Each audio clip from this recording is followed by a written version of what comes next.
Verónica Espinosa, ministra de Salud, bienvenido a Contacto Directo. Bienvenida. Buenos días, muchísimas gracias Steffi y buenos días con todos los televidentes que nos acompañan. A usted por acompañarnos. Ahora que estamos en medio de estos diálogos impulsados también por el nuevo gobierno, usted ha convocado a uno a nivel nacional, pero específicamente sobre el derecho al acceso a los medicamentos. Y este es un tema que nos preocupa a todos, la salud, las medicinas. ¿Por qué han visto ahora, ministra, la necesidad de convocar a asociaciones de pacientes, a prescriptores, a la industria farmacéutica, etcétera? ¿Cuál es el diagnóstico que hace el Ministerio de Salud en cuanto a cómo estamos con el acceso a medicamentos? Steffi, definitivamente durante estos 10 años se ha hecho por las enfermedades catastróficas y por el acceso a medicamentos como nunca antes en la historia. La inversión que ha existido en el sistema de salud no es una novedad para nuestra ciudadanía y específicamente en el tema de medicamentos y en el tema de enfermedades catastróficas, sabemos que hemos crecido muchísimo en la capacidad resolutiva como país para poder atender estos problemas de salud. Solamente el presupuesto, por ejemplo, de medicamentos codificado para este año suma más de 318 millones de dólares solamente en el Ministerio de Salud Pública. Esto es un crecimiento de más del 14% en relación al año anterior. ¿Qué significa esto? Que estamos creciendo 7 veces lo que ha crecido la inflación para poder garantizar el acceso efectivo a medicamentos en nuestro sistema de salud. Sin embargo, independientemente de cuánto sea lo que se destine a un sistema de salud, de cuánto nosotros crezcamos en nuestra capacidad resolutiva, los recursos siempre van a ser limitados versus a necesidades infinitas. Esto significa que los países, no solamente el Ecuador, tenemos que ponernos a pensar cómo vamos a hacer para que los sistemas de salud sean sostenibles, qué vamos a hacer para mejorar el acceso, cómo vamos a ser más eficientes. Y esto no es una problemática solo de los ministerios de salud o de la ministra de Salud. Definitivamente este es un problema de Estado. Claro, este es y sobre eso es que hay que escuchar también justamente a la sociedad las quejas de los pacientes que ocurren en la práctica. Es decir, independientemente de que haya habido avances en los últimos años, también con mayores inversiones, pero hay distintos puntos, incluso un punto de inflexión cuando se empieza a acabar la plata. Y entonces, ¿qué pasa ahí? Que si hay quejas también de los pacientes, de que no hay los medicamentos que buscan, que no llegan otros, que incluso los médicos tienen que recetar ante la falta de ciertos medicamentos, otros que entre sus efectos secundarios pueden combatir lo que pretendía lograr el medicamento que ya no llega. Entonces, ¿qué pasa allí, ministra?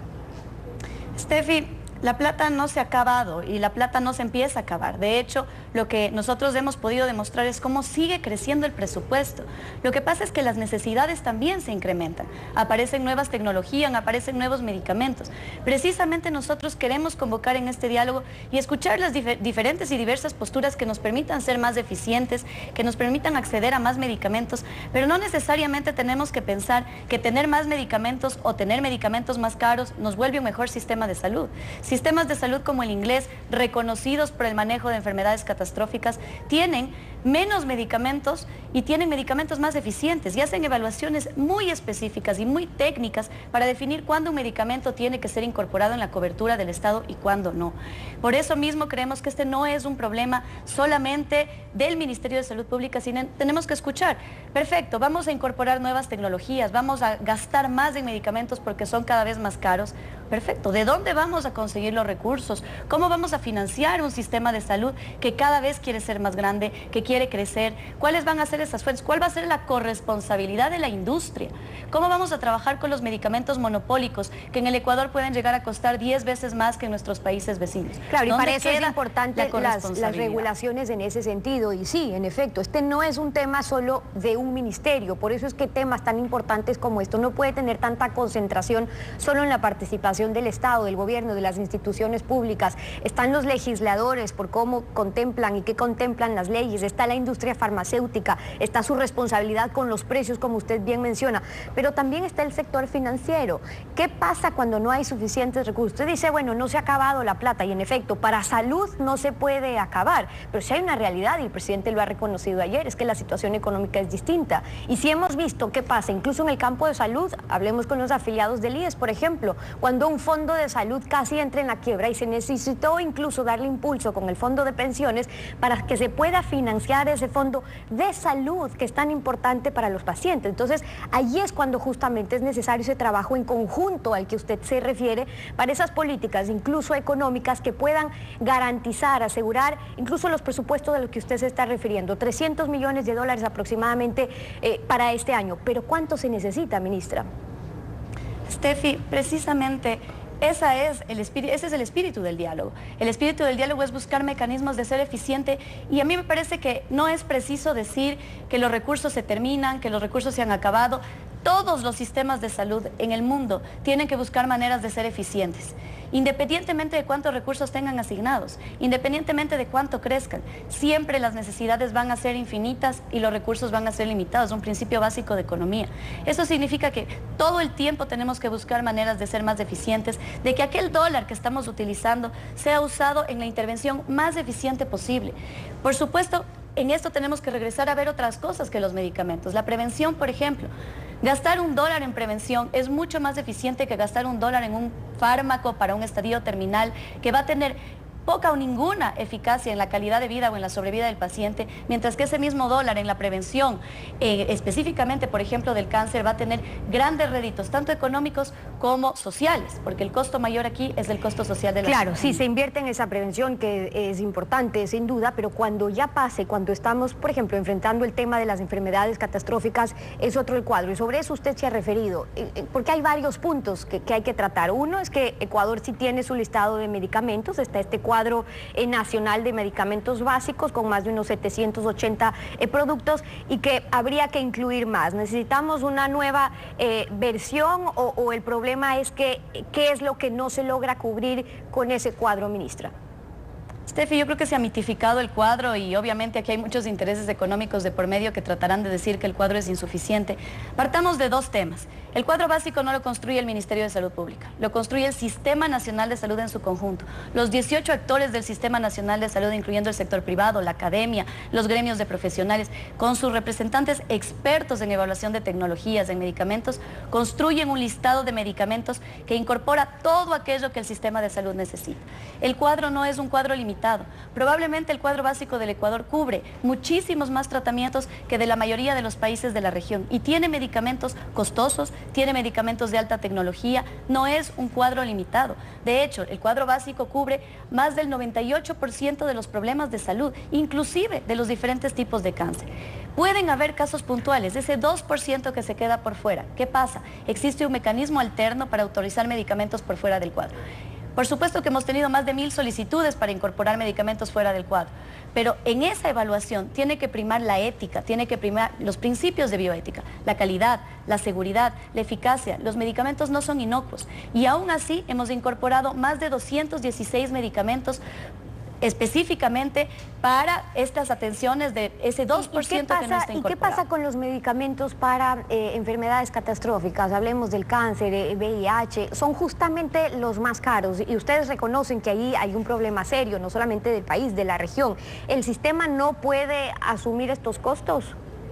Steffi, el 30% del cuadro básico de medicamentos está consagrado para enfermedades catastróficas. Y como digo, se pueden costear tratamientos costosos. Costeamos tratamientos muy costosos, por ejemplo, para la hemofilia, que es una enfermedad rara y que puede tener consecuencias catastróficas.